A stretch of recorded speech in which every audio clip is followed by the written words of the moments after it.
बिस्मिल्लाहिर्रहमानिर्रहीम, अस्सलाम वालेकुम। आई होप आप सभी बढ़िया होंगे। थंबनेल देख के आपको पता चल ही चुका होगा, आज हम बात करने वाले हैं एंडोरा के वर्क परमिट के बारे में। ये एक ऐसा कंट्री है, अगर आप शेंजन कंट्री या यूरोप कंट्री में सेटलमेंट के लिए जाना चाहते हैं तो ये एक one of the best country है जो कि आपको बहुत सी फैसिलिटीज़ प्रोवाइड करता है। आपको इस कंट्री में जॉब कैसे मिलेगी, वर्क परमिट कितनी कैटेगरीज के हैं, कौन सा वर्क परमिट आपको आसानी से मिल सकता है, तो तमाम डिटेल्स जानने वाले हैं एंडोरा के वर्क परमिट्स के बारे में, जॉब्स के बारे में। वीडियो को पूरा देखें ताकि A to Z सारी चीज़ें आप आसानी समझ सकें। एंडोरा स्पेन और फ्रांस के दरमियान में मौजूद एक छोटा सा कंट्री है। ये यूरोप में मौजूद तो है लेकिन यूरोपीय यूनियन में किसी स्पेसिफिक रीज़न की वजह से शामिल नहीं है। लेकिन यहाँ पे यूरोपीय यूनियन है उनकी तरफ से यहाँ पे यूरो चलाने की इजाज़त है, परमिशन है, मतलब यहाँ पे यूरो चलता है, लेकिन ये यूरोपीय यूनियन में शामिल नहीं है। तो सबसे पहले जानते हैं एंडोरा के वर्क परमिट्स की कैटेगरीज के बारे में। तो जो पहली कैटेगरी है वो है सीजनल वर्क परमिट्स, जो दूसरी कैटेगरी है वो है पैसिव वर्क परमिट, और जो तीसरी कैटेगरी है वो है एक्टिव रेजिडेंसी वीज़ा। ये तीनों कैटेगरीज को हम डिटेल्स में बात करेंगे, लेकिन इससे पहले हम जो इन डिमांड जॉब्स हैं उनकी तरफ आते हैं कि यहाँ पे इन डिमांड जॉब्स कौन सी है, क्योंकि जॉब्स आपको पता होंगी तभी आप अप्लाई करेंगे और अपना वर्क परमिट हासिल करेंगे। चूँकि एंडोरा जो है एक खूबसूरत और अच्छी लोकेशन रखने वाला कंट्री है, इसी की वजह से यहाँ पे यूरोप के बहुत से कंट्रीज़ यहाँ पे फॉर ट्रैवलिंग आते हैं। तो आपको पता होगा जिस कंट्री में ट्रैवलिंग ज़्यादा हो, टूरिज़्म ज़्यादा हो, वहाँ पर जॉब सेक्टर जो टूरिज़्म से रिलेटेड काफ़ी रहते हैं। यानी डी टाइप की जो जॉब्स होती हैं, जैसे वेटर है, हाउस कीपिंग है, कुक है, शेफ़ है, ऐसी जो जॉब्स होती है इन कंट्रीज़ में ज़्यादा होती हैं जहाँ पे टूरिज़्म ज़्यादा होता है। तो यहाँ पे टूरिज़्म यूरोपियन कंट्रीज़ में बहुत, यूरोपियन कंट्रीज़ की निस्बत यहाँ पे टूरिज़्म बहुत ज़्यादा है, क्योंकि ये लाइक स्विट्ज़रलैंड की तरह है। अच्छा, सबसे पहले बात करते हैं एंडोरा में जॉब्स किन किन सेक्टर्स में अवेलेबल है। सबसे जो पहला सेक्टर है वो है एग्रीकल्चर, दूसरा जो सेक्टर है वो है टूरिज़्म, तीसरा है फिशिंग, चौथा है फॉरेस्ट्री, पांचवा है एनिमल केयरिंग, और जो छठा है वो है हॉस्पिटैलिटी सेक्टर। अच्छा, इनके अलावा भी बहुत सी जॉब्स अवेलेबल हैं, आप इनकी ऑफिशियल वेबसाइट पे जाके चेक कर सकते हैं। मैं डिस्क्रिप्शन में इनकी ऑफिशियल वेबसाइट का लिंक दे दूंगा, आप वहाँ पे जाके सारी डिटेल्स खुद भी पढ़ सकते हैं। तो यार मतलब अगर तो आपका सेक्टर हॉस्पिटैलिटी सेक्टर से रिलेटेड है, मतलब होटल में टूरिज़्म से रिलेटेड आपका जो भी, आप वेटर हैं, शेफ़ हैं, कुक हैं, आप होटल मैनेजर हैं, HR हैं, जो भी मतलब आपकी फील्ड है हॉस्पिटैलिटी सेक्टर से, तो आपको लाजमी यहाँ पर अप्लाई करना चाहिए, क्योंकि यहाँ पर टूरिज़्म से रिलेटेड बहुत सी जॉब्स अवेलेबल रहती हैं। अच्छा, इस कंट्री में जितनी भी जॉब्स आती हैं ये सारी फॉरेनर्स के लिए, इनके जो ऑफिशियल इनका जॉब पोर्टल होता है उस जगह में आती हैं, इनके ऑफिशियल जॉब पोर्टल पे आती हैं। वहाँ पे आपने अप्लाई कैसे करना है, ये थोड़ा सा डिफिकल्ट प्रोसेस है, आपने सारे प्रोसेस को समझना है। इन जॉब्स के लिए अप्लाई करने के लिए वर्क परमिट्स की तरफ मैं बाद में आता हूँ, जो कि काफ़ी आसान प्रोसेस है वर्क परमिट का दूसरे यूरोपियन कंट्रीज़ की निस्बत। अब इनके जॉब पोर्टल्स पर अप्लाई करने के लिए आपके पास CV होना मस्ट है। अब एक बात याद रखें, आपको CV कैसी चाहिए होगी। अब काफ़ी दोस्त मुझे कहते हैं कि यार हम तो अप्लाई करके थक जाते हैं, हमें रिस्पॉन्स नहीं आता। रिस्पॉन्स आपको क्यों नहीं आता एम्प्लॉयर की जानिब से?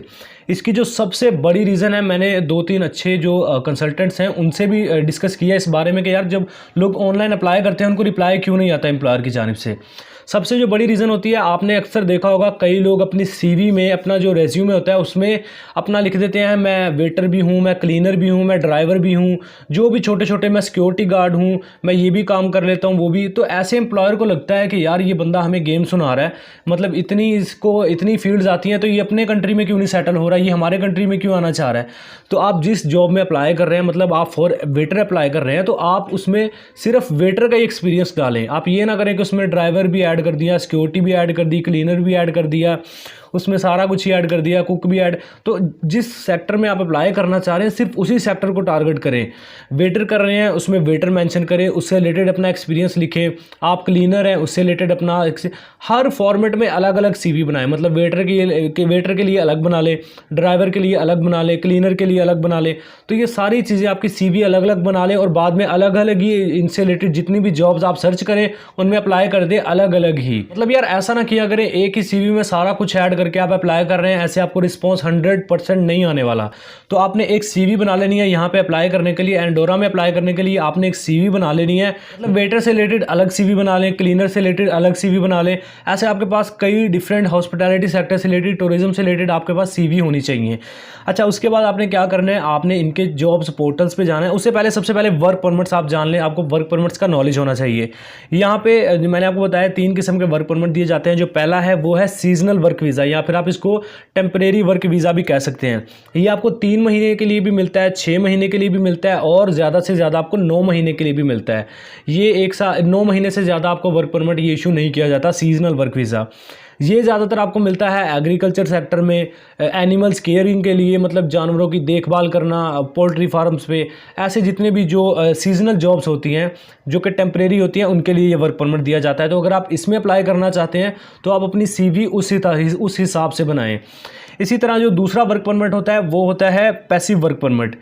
ये वर्क परमिट सबसे आसान रहता है अगर आपके पास थोड़ी बहुत इन्वेस्टमेंट है, मतलब आप कोई छोटी मोटी शॉप ओपन करना चाह रहे हो अपनी, या फिर आप छोटा मोटा कोई शवारमा शॉप ओपन करना चाह रहे हो, ऐसा छोटा मोटा अपना बिजनेस सेटअप करना चाह रहे हो, तो आपको ये कंट्री प्रोवाइड करता है पैसिव वर्क परमिट, जो कि आपको 1 साल के लिए मिलता है। इसमें आपने बताना होता है कि मैं यहाँ पे शॉर्ट इन्वेस्टमेंट करना चाह रहा हूँ और आपको ये वर्क परमिट 1 साल के लिए मिल जाता है। अगर आपका जो बिज़नेस है वो सही रन कर रहा है तो गवर्नमेंट उसको सारा जाँच पड़ताल उसकी करके आपका वर्क परमिट फिर 2 साल में कन्वर्ट कर देती है। तो अगर आपका बिजनेस सही रन नहीं कर रहा तो फिर आपको जो आपका वर्क परमिट आगे रिन्यू नहीं किया जाता। तो ये आपने बात ख्याल रखना है। अगर आप शॉर्ट इन्वेस्टमेंट कर सकते हैं तो ये बेस्ट ऑप्शन है यूरोप में अपना बिजनेस सेटअप करने के लिए। इस कंट्री में आप अपना जो बिजनेस है सेटअप कर सकते हैं क्योंकि टूरिज्म यहाँ पे काफ़ी ज़्यादा है। उसके बाद लास्ट में आता है एक्टिव रेजिडेंसी वीज़ा, या जिसे आप आम अल्फाज में एम्प्लॉयमेंट वर्क परमिट भी बोल सकते हैं। अच्छा, इसके लिए आपको ये टोटली फ्री ऑफ कॉस्ट आपको मिलता है, लेकिन इसके लिए आपको सबसे पहले जॉब चाहिए होती है, जॉब ऑफ़र लेटर चाहिए होता है। जॉब ऑफ़र लेटर हासिल करने के लिए सबसे पहले आपने इनकी ऑफिशियल वेबसाइट पे जाना है। जो इनके जॉब पोर्टल्स हैं उनके डिस्क्रिप्शन में आपको लिंक्स मिल जाएंगे। आपने अपनी CV बना लेनी है, जैसे मैंने आपको बनाया वेटर के लिए अलग, मैंने आपको बताया आज ऐसे अपने अलग अलग फॉर्मेट में हॉस्पिटैलिटी सेक्टर में अलग अलग CVs अपनी बना लेनी है। आपने इनके जॉब पोर्टल्स पर जाना है, डिस्क्रिप्शन में आपको लिंक्स मिल जाएंगे। वहाँ पे डिस्क्रिप्शन में आपने इन लिंक्स को ओपन करना है और यहाँ पे आपने सर्च बॉक्स में जिस जॉब में आप अप्लाई करना चाह रहे हैं, जिससे रिलेटेड आपके पास CV है, उसमें आपने मेंशन कर देना है। जॉब सर्च करके आपने जॉब की डिटेल्स पढ़ लेनी है और वहाँ पे अप्लाई कर देना है। अप्लाई करने के लिए सिंपली यहाँ आपको ईमेल कंपनी देती है, उस पर आपने अपनी CV सेंड करनी है, या फिर कंपनी अपनी ऑफिशियल वेबसाइट आपको देती है, वहाँ पर आपने एक फॉर्म भर के अप्लाई कर देना है। तो यहाँ तक रहता है अप्लाई करने का प्रोसेस। आगे फिर आप जब आपकी CV एम्प्लॉयर देखता है उसमें सारा कुछ ठीक है, जो वो मांग रहा है वो सारा कुछ ओके है, तो वो आपको फिर जॉब ऑफ़र लेटर भेजता है। उस जॉब ऑफ़र लेटर को आपने साइन करके एम्प्लॉयर को दोबारा वापस भेजना है। उसकी एक कॉपी अपने पास रख लेनी है। उस कॉपी के साथ आपने जो एडिशनल डॉक्यूमेंट्स है, वीज़ा डॉक्यूमेंट्स है, जैसे आपका पासपोर्ट है, आपका FDF है, आपका CNSC कार्ड है, FRC है, MRC है, जितने भी ये वीज़ा एडिशनल डॉक्यूमेंट्स होते हैं आप इनकी वेबसाइट पर भी चेक कर सकते हैं। डिस्क्रिप्शन में आपको लिंक मिल जाएगा। वो डॉक्यूमेंट्स आपने अटैच करने हैं उस जो आपको जॉब ऑफर लेटर एम्प्लॉयर ने भेजा है उसके साथ। आपने वो अटैच करके इनके एम्बेसी या फिर VFS के थ्रू आपने अप्लाई कर देना है।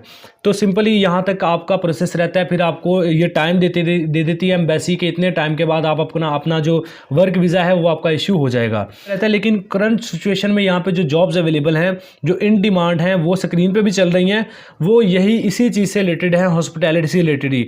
मतलब यहाँ पे होटल्स हैं, रेस्टोरेंट हैं, बार्स हैं, वेटर है, क्लीनर है, कुक्स हैं, शेफ्स हैं, उसके अलावा ड्राइवर्स की जॉब्स अवेलेबल हैं, टैक्सी ड्राइवर्स हैं। तो ऐसी जितनी भी हॉस्पिटैलिटी सेक्टर से रिलेटेड जॉब्स हैं ये सारी यहाँ पे अवेलेबल हैं। आपके पास हाई एजुकेशन है, आपके पास हाई स्किल है, आप डॉक्टर हैं, इंजीनियर है, कोई बड़ी आपके पास क्वालिफिकेशन है, तब यहाँ पे जॉब मिलने के चांसेस आपको काफ़ी कम रहेंगे।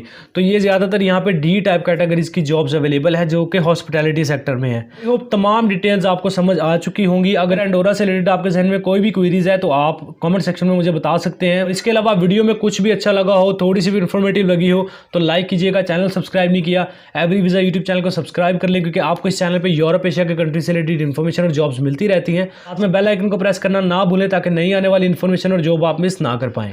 फाइनली यही था, मिलते हैं नेक्स्ट वीडियो में। तब तक के लिए अपना और अपनी फैमिली का बहुत सारा ख्याल रखें। टेक केयर, अल्लाह हाफिज़।